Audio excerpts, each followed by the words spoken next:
Merci. La parole est à Madame Dominique Orliac. Merci, Monsieur le Président. Monsieur le ministre du Travail et du Dialogue social, les postiers aujourd'hui n'ont plus le sentiment d'avoir les moyens d'assurer un service public de qualité. Ils se sentent déconsidérés et même abandonnés. Nouvelle organisation du travail, réduction des marges de manœuvre individuelles et collectives, tout ceci engendre un mal-être au travail, atteignant tous les niveaux opérationnels de l'entreprise. La mise en œuvre ces dernières années d'une commission du grand dialogue ne semble en rien avoir amélioré la situation. Le département du Lot est l'exemple même de ce conflit. Voilà 42 jours que les postiers du centre de Gourdon sont en grève. Et depuis longtemps, en conflit avec leur direction, ils veulent dénoncer les dégradations de leurs conditions de travail. Et aucun accord jusqu'ici n'a pu être trouvé malgré la nomination d'un médiateur. La situation devient dramatique. Depuis plus de 7 jours, certains d'entre eux ont entamé une grève de la faim et leur état de santé est préoccupant. Et pour les avoir rencontrés, je peux vous affirmer qu'ils sont dans une situation d'intense détresse.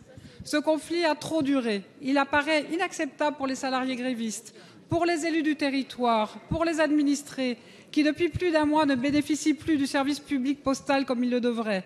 Les particuliers, les entreprises, chacun est impacté par cette grève qui doit trouver une issue rapide car la situation devient explosive sur le terrain.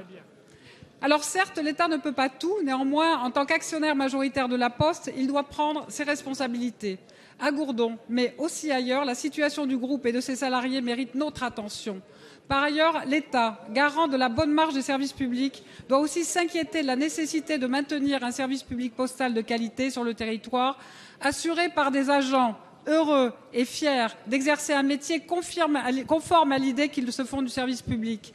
Alors, Monsieur le Ministre, comptez-vous intervenir pour favoriser un dénouement rapide de ces crises qui se multiplient à travers le territoire?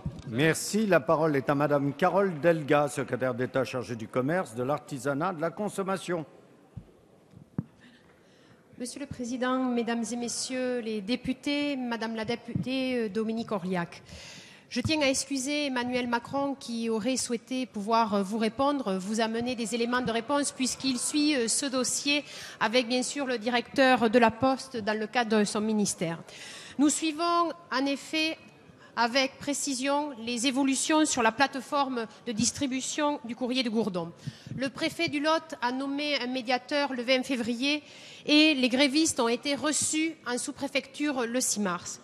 À l'heure où je vous parle, sur les 18 points de discussion, 16 sont en cours de résolution et nous devrions avoir dans les prochains jours des accords complémentaires.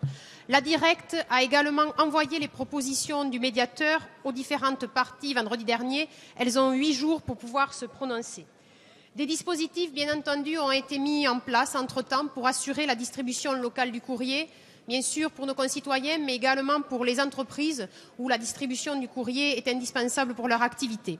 Le gouvernement est sensible aux inquiétudes des personnels de la Poste qui voient en effet l'organisation du travail évoluer et qui ont des craintes à ce propos. C'est pourquoi nous avons souhaité, avec Philippe Val, pouvoir mettre en place un dialogue social plus approfondi, car il faut quand même rappeler que les volumes du courrier ont baissé de 22% entre 2008 et 2013. Ces réorganisations qui sont nécessaires doivent être menées, on le rappelle, dans un dialogue social approfondi et en lien constant avec les élus locaux. Concernant les 2 postiers qui ont entamé une grève de la faim, nous sommes bien sûr en train de suivre leur santé avec le médecin du travail. Je vous indique que nous aurons des réponses dans les prochains jours. Nous ne manquerons pas, Madame la députée, de pouvoir vous les apporter, car il est nécessaire d'avoir un service public de qualité sur tous les territoires.